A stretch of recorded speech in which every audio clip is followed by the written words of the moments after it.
I was raised to believe that when something broke, you repaired it, especially a marriage. That was the promise, the standard, the way life was supposed to work. I wasn't a perfect man, but I gave everything I had to my wife, Molina. 13 years together, I thought we were building something unshakable. A lifetime filled with gray hairs, shared memories, and storms we would weather hand in hand. But that illusion shattered on a Tuesday that, on the surface, should have been unremarkable. The cracks appeared quietly at first. Long nights at the office, her phone always flipped upside down, constant silence around incoming notifications, a secretive smile reserved for texts I never got to see. Even her goodnight kisses grew cold, mechanical. I told myself it was stress, maybe burnout. When I asked gently, she brushed me off with weary smiles. I'm just tired, babe. I wanted to believe her. And I did, until the night she left her laptop unlocked. She had gone to bed early, claiming a migraine. I stayed up half distracted with a game, then wandered into the study to send a quick email. Her laptop sat open on the desk. A message popped up. It was from someone named Eli.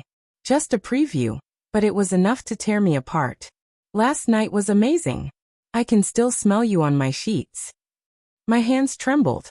The room blurred around me. I clicked the thread. There it was, months of messages, photos, videos, hotel details, private jokes, plans for a future I wasn't part of. She had built a second life, one where I didn't exist. I closed the laptop. I didn't confront her. I didn't even wake her. Instead, I sat on the couch until dawn, eyes dry, heart emptied out. When she came downstairs, I made her breakfast: eggs, toast, black coffee, just like every morning. She kissed my cheek, smiling, blissfully unaware that she had already killed something inside me. At work, I went through the motions, but every second, I pictured her with him. Her whispers. Her touches. Their sheets. For 3 days, I said nothing. I don't know why. Maybe I hoped it was all a nightmare that would dissolve if I stayed silent. Maybe I was waiting for the right moment. Or maybe I just needed time to gather the strength to leave. Saturday came.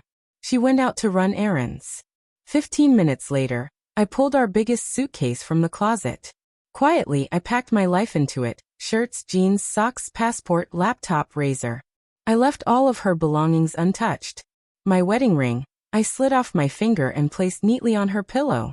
Then the door opened. I kept folding a shirt. Her voice cut through the silence, sharp, frantic. What the hell are you doing? There was panic in her tone, panic I hadn't heard in years. I zipped the suitcase. She rushed toward me, her voice cracking. Answer me. Why are you packing? I turned to her, calm, cold. I know. Her face went pale. She sank onto the bed, whispering desperately. Wait, just listen. It didn't mean anything. I was confused. You've been so distant. I lifted a hand to silence her.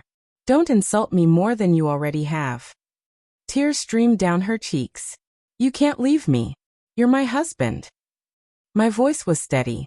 You should have thought of that before you crawled into his bed. She staggered forward, trembling. Please, we can fix this. I'll end it. I swear I'll do anything. But the woman begging in front of me wasn't the wife I once loved. That version of her had died the moment she betrayed me.